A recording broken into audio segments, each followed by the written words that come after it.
प्रश्न है, दो संख्याओं का योगफल 50 है और यदि उनमें से एक संख्या दूसरी संख्या की 7/3 गुनी हो तो संख्याएं निकालें।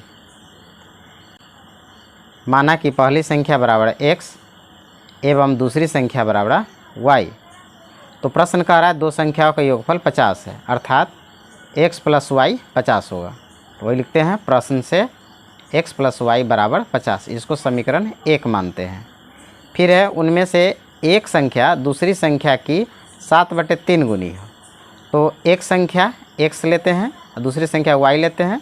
तो x बराबर दूसरी संख्या के 7/3 गुनी, माने y के 7/3 गुनी। अब 7 और y का मल्टीप्लाई करते हैं तो 7y होगा, अब बटा 3। इधर x को x/1 लिख सकते हैं, कोई दिक्कत नहीं। अब क्रॉस मल्टीप्लाई करते हैं, 3 और x का मल्टीप्लाई करेंगे 3x होगा, 1 और 7y का मल्टीप्लाई करेंगे तो 7y प्राप्त होगा। तो यहाँ पर 3x अपने जगह पर है, 7y जो है बराबर के दूसरे तरफ आया तो -7y हो गया। यहाँ प्लस था, दूसरे तरफ आने पर माइनस हो गया, बराबर इधर कुछ नहीं बचा, 0। इसको समीकरण 2 मानेंगे।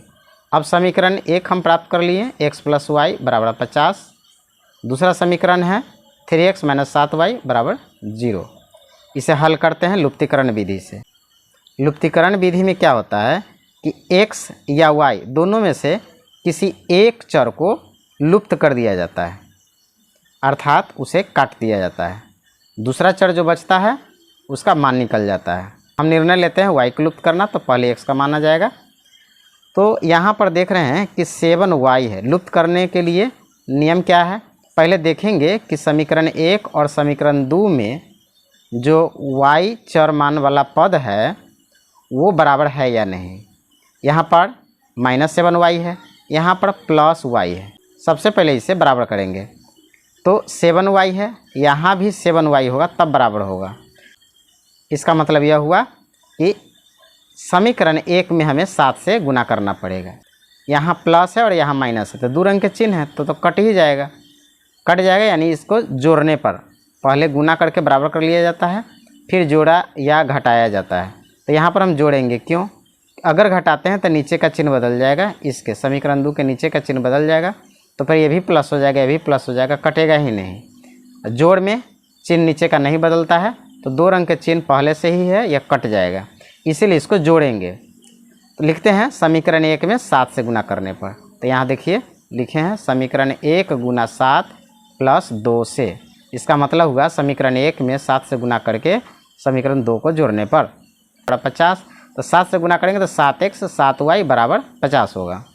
वही लिखे हैं यहाँ 7x + 7y = 50 में 7 से गुना करेंगे तो 350 होगा। ये 350 लिखा हुआ है। नीचे में कुछ नहीं करना था, सीधा लिख देना था, लिख दिए 3x - 7y 0 है, 3x - 7y = 0 लिख दिए हैं। अब यहाँ देखिए +7y - 7y कट गया, यहाँ पर 7x है और यहाँ 3x है, दोनों को जोड़ेंगे तो 7x और 3x दोनों जोड़ कर आया 10x। इस तरफ आइए 350 और 0 को जोड़ेंगे तो 350 ही प्राप्त होगा। आगे बढ़ते हैं, यहाँ x चर रखते हैं, 10 को दूसरे तरफ ले जाते हैं, बटा में आ जाएगा। अब 10 से 350 35 मरतबा कट जाएगा, यानी x का मान निकल गया 35, यानी एक संख्या हम लोग ज्ञात कर लिए। अब x का यह मान समीकरण 1 या 2 में बैठाने पर, तो यहाँ देखिए समीकरण 1 ज़्यादा आसान है, x + y 50, तो इसी में बैठाते हैं।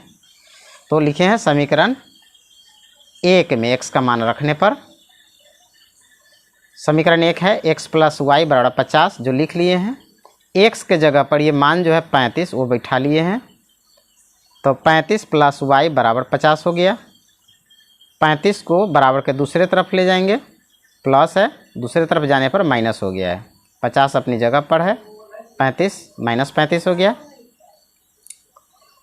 y बराबर 50 - 35 यानी कि 15, यानी कि y का मान 15 निकल गया। और x हम लोग क्या निकाले थे 35, y निकल गया 15, यानी कि पहली संख्या हमें प्राप्त हुआ 35 और दूसरी संख्या प्राप्त हुआ 15। पहली संख्या 35, दूसरी संख्या 15 आंसर।